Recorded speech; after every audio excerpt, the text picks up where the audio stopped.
It was our 5th anniversary, and Sarah insisted on going to Costello's, a ridiculously expensive Italian restaurant. I had hoped for something more personal, like the pizza place where we had our first date, but she shot that idea down immediately. We arrived at the restaurant, and Sarah was in a good mood, mainly because I had just landed a lucrative contract. I went to pay the bill at the front desk, a habit I developed after my card was once skimmed at a restaurant. On my way back to the table, I had to pass behind a partition where Sarah and her Aunt Lisa were sitting. I overheard their conversation. "Does Jake still think you love him?" Lisa's voice slurred slightly from the drink she'd been having. I froze, listening closely. Sarah's response was clear, with a smirk in her voice. "Of course. His credit's great, and he pays for everything. Why would I leave?" They both laughed. Lisa said something else, but I couldn't catch it. Sarah replied, "Well, Mom and Dad were right about one thing. Marrying a tradesman means he'll always be too busy to notice what I'm doing." I stood there completely still, not in shock, but in a strange sense of confirmation, like all the doubts and suspicions I had been quietly harboring for years finally clicked into place. I walked back to the table, sat down, and finished my drink while they continued their conversation. Sarah, unaware of what I had overheard, went on about her day. When we got home, she noticed I was quiet but didn't press it. "Just tired," I said, explaining that I had a big project starting the next day. She nodded quickly, losing interest as soon as she knew it wasn't about her. I didn't sleep that night. Instead, I made a plan. The next morning, I contacted my bank and credit card companies to have Sarah removed as an authorized user, citing suspected fraudulent activity. By noon, I had called my lawyer, my accountant, and my business partner. That evening, I moved half of our joint savings into my separate account and froze the rest. Sarah didn't notice anything was off for the first day. She went about her usual routine, Pilates, lunch with friends, shopping, while I went to work like normal. I kissed her goodbye, told her I loved her, and felt an odd sense of detachment, like it was too easy to pretend.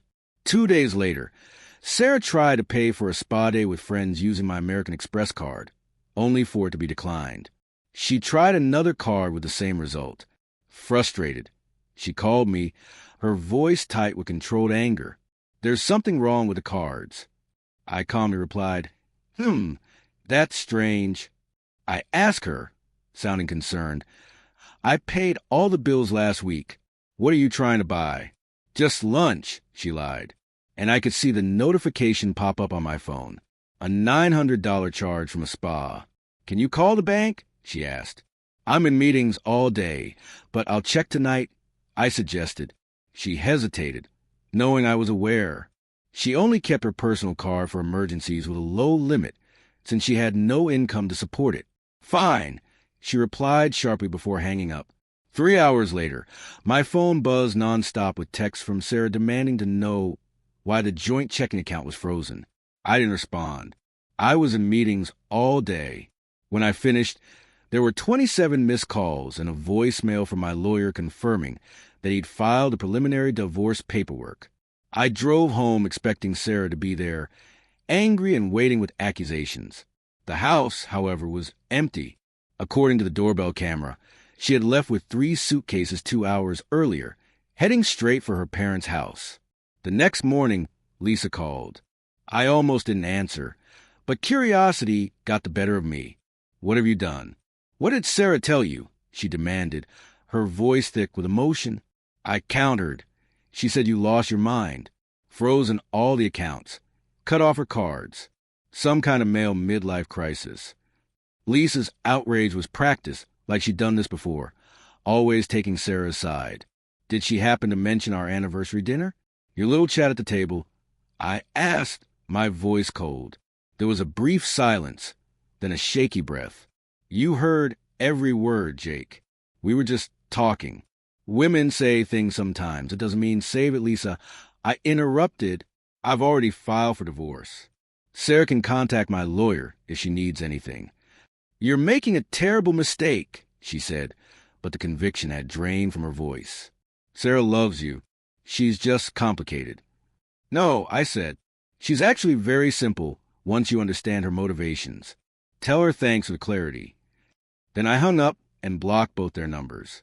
The situation escalated exactly as I anticipated. Sarah's father called my business partner, threatening to ruin us unless I fixed things. I received a letter from a divorce attorney known for being aggressive with wealthy clients, demanding immediate restoration of Mrs. Harrison's lifestyle. Sarah even sent a mutual friend to my office, hoping to appeal to my emotions. None of them knew how prepared I was. My lawyer countered with evidence of Sarah's spending habits, records of her contributions, or lack thereof, to the household of my business, and large transfers to her personal account that she'd hidden from me. The tone shifted dramatically.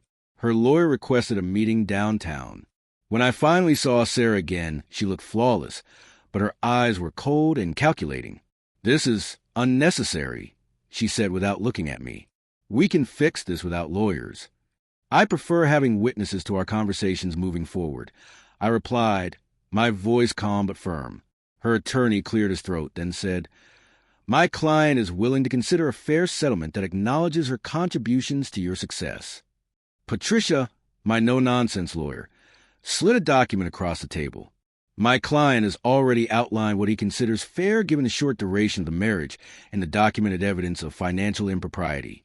We believe this offer is more than generous." Sarah snatched up the paper, reading it with growing confusion before it turned to outrage. "This is insulting," she hissed. 5 years of my life, and you offer me less than I had before we met."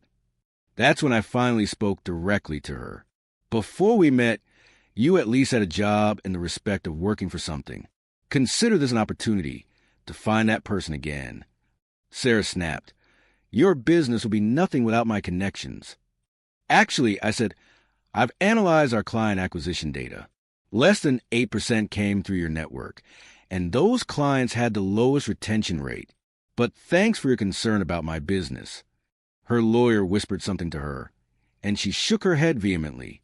"We'll need time to consider this offer," he said diplomatically. "Of course," Patricia replied. "But I should mention that my client has extensive documentation regarding Mrs. Harrison's spending habits, including some interesting purchases made during weekends she claimed to be with family." Sarah's head snapped up. "What does that mean?" I hadn't told my lawyer everything, but she was astute enough to spot the patterns in Sarah's credit card statements. Weekend charges that matched social media posts from a certain male friend of hers. "It means fighting this will be more expensive and embarrassing than accepting it," I said as I gathered my things. "Your call."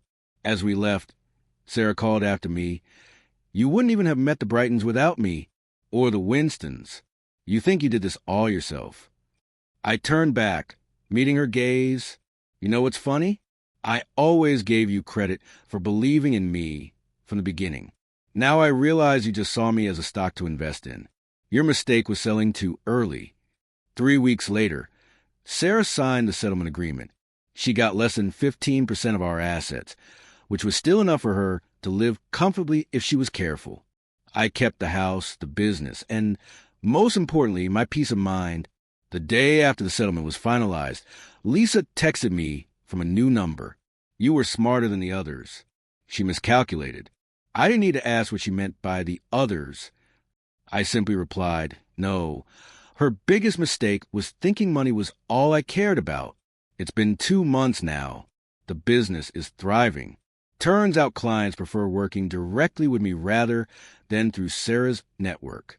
I've heard through mutual friends that Sarah is living in her parents' guest house, telling anyone who will listen that I had a breakdown and ruined a perfect marriage. Maybe in her mind it was perfect. She got the lifestyle she wanted, and all it cost was pretending to love someone. But here's what Sarah never understood. I didn't build a successful business by being naive or sentimental. I built it by paying attention to details, by recognizing patterns, and knowing when to cut my losses. I applied those same principles to our marriage. I just wish I'd done it sooner. Last week, I donated all of Sarah's remaining things to a women's shelter. As I dropped off the last box, one of the volunteer coordinators asked if I considered joining their fundraising committee. They needed help planning a renovation for their facilities. We're getting coffee next week to discuss it. Nothing fancy, just 2 people talking about something that matters.